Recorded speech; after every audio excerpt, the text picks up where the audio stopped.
বাবা, তুমি আমাকে এখানে নিয়ে এলে কেন? আমাদের এই ডোবাটায় মাছ ধরতে হবে, আর এই পানাগুলো না তুললে মাছই ধরতে পারবো না।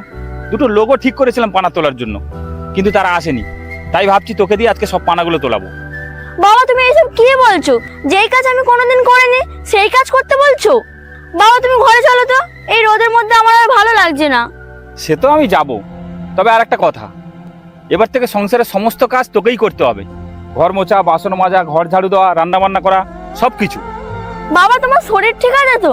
তুমি তো এইসব কাজ আমাকে কোনোদিন করতে বলোনি, আজকে হঠাৎ করে বলছো। আমার শরীর ঠিক আছে, ও নিয়ে তোকে চিন্তা করতে হবে না। তাছাড়া কদিন পর থেকে তুই এইসব কাজ করবি, তাই এখন থেকে শিখে রাখাই ভালো।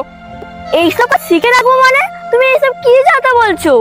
তার মানে আমি এখন এইসব কাজ শিখতে গিয়ে আমার পড়াশোনাটাকে নষ্ট করে ফেলি, এটাই বলতে চাইছো তাই তো?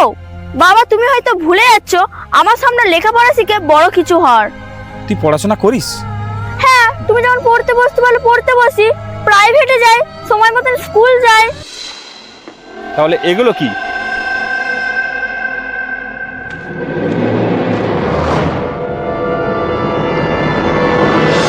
কাকু, বর্ষা কোথায়? কেন স্কুলে? বর্ষা এখন স্কুলে নেই। কাকু, এই দেখুন।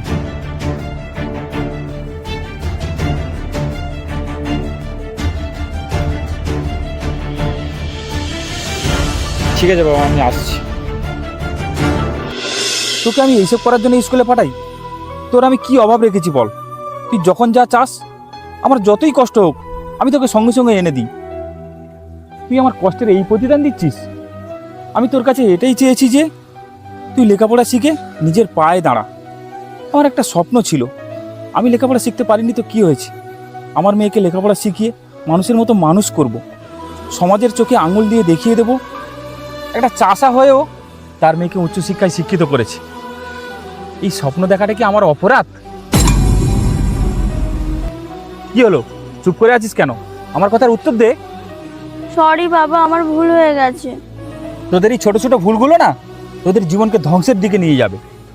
তোর কাছে এইগুলো এখন ভালো লাগতেই পারে যে আমরা এই বয়সে এগুলো তো করতেই পারি, কিন্তু মারে, জীবনটা অত সহজ নয়। স্কুল কলেজ ফাঁকি দিয়ে তুই এইসব করে বেড়ালে তুই কি তোর স্বপ্ন পূরণ করতে পারবি?